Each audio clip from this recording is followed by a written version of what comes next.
চলুন আজ আমরা আমাদের জীবন নিয়ে একটু কথা বলি। আমরা সবাই কিন্তু জেনে বা না জেনে একটা অদ্ভুত দৌড়ের মধ্যে আছি, একটা অন্তহীন দৌড়। কিন্তু প্রশ্ন হলো, এই দৌড়াতে গিয়ে আমরা কি আমাদের আসল পথটাই হারিয়ে ফেলছি? চলুন এই বিষয়টা নিয়েই আজ একটু গভীরভাবে ভাবা যাক।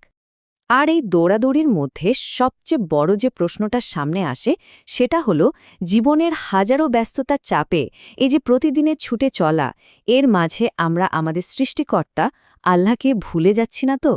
এই প্রশ্নটা নিজেদের করা এখন খুব বেশি দরকারি হয়ে পড়েছে। আসলে আমাদের চারপাশের এই দুনিয়াটাকে এমনভাবে সাজানো হয়েছে যা আমাদের সারাক্ষণ দৌড়ের ওপর রাখে। সকাল থেকে রাত পর্যন্ত কি কি বিষয় আমাদের তাড়া করে ফেরে একটু ভাবুন তো। যেমন ধরুন, হাতে যে ফোনটা আছে সেটা পুরনো হতে না হতেই বাজারের নতুন মডেল চলে আসে। ওই নতুন কিছু পাওয়ার একটি ইচ্ছা আমাদের ভেতরটা তাড়িয়ে বেড়ায়। এরপরই আছে সোশ্যাল মিডিয়া। এর নোটিফিকেশনের তো কোনো শেষই নেই।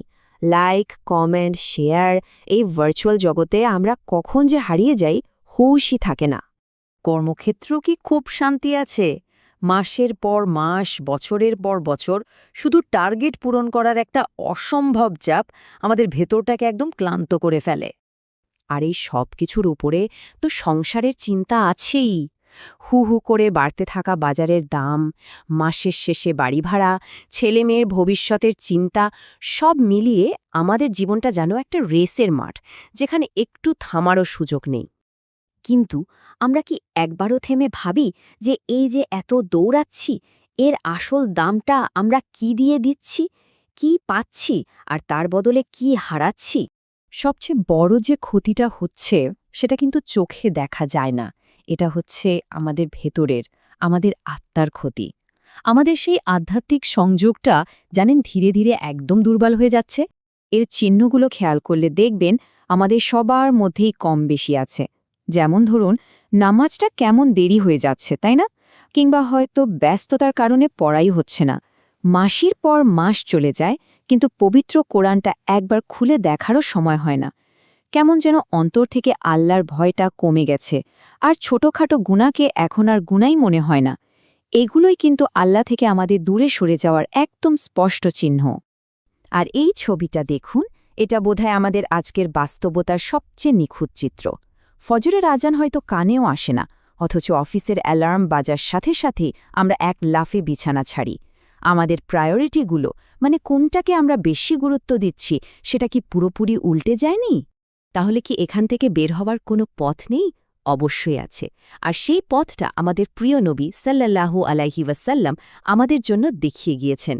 এমন এক পথ যা আমাদের পুরো দৃষ্টিভঙ্গিটাই বদলে দিতে পারে। তিরমিজির এই হাদিসটি আমাদের একটা গভীর সত্য শেখায়। এখানে বলা হচ্ছে, যে ব্যক্তি দুনিয়াকেই তার একমাত্র লক্ষ্য বানিয়ে ফেলে, তার মনের অভাব আর কখনো শেষ হয় না। কিন্তু যে ব্যক্তি আখিরাতকে তার আসল উদ্দেশ্য বানায়, আল্লাহ নিজে তার অন্তরে একটা প্রশান্তি দিয়ে দেন, আর তার দুনিয়ার কাজগুলোও গুছিয়ে দেন। কি অসাধারণ একটা ব্যাপার, তাই না? তার মানে হতাশ হওয়ার কিছু নেই, ফিরে আসার পথটা এখনও খোলা আছে। আর এর জন্য বিশাল কোনো বিপ্লবেরও দরকার নেই। ছোট্ট ছোট্ট কয়েকটা পদক্ষেপই আমাদের জীবনে একটা বড়সড় পরিবর্তন আনতে পারে। আমরা এই 4টি সহজ কাজ দিয়ে আবার শুরু করতে পারি। 1. দিনটা শুরু হোক আল্লাহর নামে। 2. কাজের ফাঁকে একটু সময় বের করে সুবহানাল্লাহ, আলহামদুলিল্লাহ, আল্লাহু আকবার বলুন। 3. প্রতিদিন অন্তত একটা আয়াত হলেও কোরআন পড়ার অভ্যাস করুন। আর 4. চেষ্টা করুন পরিবারের সবাই মিলে একসাথে নামাজ পড়তে। বিশ্বাস করুন, এই ছোট ছোট কাজগুলোই আমাদের মরে যাওয়া আত্মাকে আবার জাগিয়ে তুলবে। পবিত্র কোরআনে আল্লাহ নিজে আমাদের ডাকছেন। সূরা আল আনফালের এই আয়াতে তিনি বলছেন, তিনি আর তার রাসূল আমাদের এমন কিছুর দিকে ডাকছেন যা আমাদের সত্যিকারের জীবন দেবে। একটু ভেবে দেখুন, এই ডাকটা কিসের জন্য? এটা আমাদের জীবন দেওয়ার জন্য। মানে এই দুনিয়ার ব্যস্ততায় আমরা যে আধ্যাত্মিকভাবে মরে যাচ্ছি, সেখান থেকে বাঁচিয়ে তোলার জন্য এই ডাক। এটা আসলে আমাদের ঘুমন্ত হৃদয়ের দরজায় আল্লাহর নিজের কড়া নাড়া। শেষ করার আগে একটা কথা ভাবুন, একদিন তো আমাদের এই ব্যস্ততা, এই দৌড় সবকিছু থেমে যাবে। সেদিন যখন আমরা সবাই একা আল্লাহর সামনে দাঁড়াবো, তখন সাথে করে কি নিয়ে যাব আমরা? এই প্রশ্নটা আমি আপনার, আমাদের সবার জন্য রেখে গেলাম।